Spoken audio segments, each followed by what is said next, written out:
பந்தலூர்லேருந்து கும்பகோணம் வரோம். 8:30 மணி இருக்கும். பாலவரம் வரும்போது கூட்டமாக 20 பேர் இருந்தாங்க.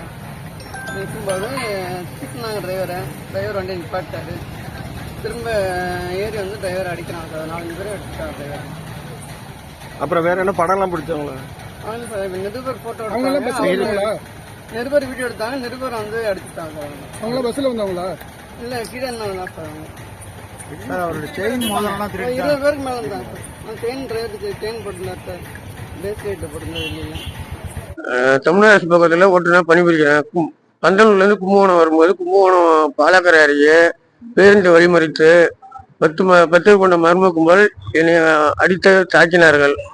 மேலும் என்னை பணி செய்விடாமல் தடுத்து என்னிடம் இந்த மோதிரம் வாட்சி செயினை பறித்து கொண்டார்கள்.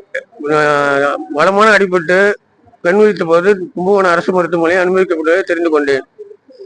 இவர்கள் மீது கடுமையான நடவடிக்கையுமாறு கேட்டுக்கொள்கிறேன். காவல்துறை வந்தாங்க. காவல்துறை வந்து பார்த்து விசாரிக்கிறாங்க.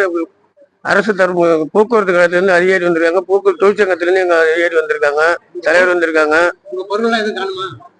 எனக்கு போட்டு 1.5 பவுன் செயின், தங்க மோதிரம், வாட்சி 3 ஆஸ்பத்திரியில இருந்து. செய்திகளை உடனுக்குடனும் துல்லியமாகவும் தெரிந்து கொள்ள சப்ஸ்கிரைப் பண்ணுங்க.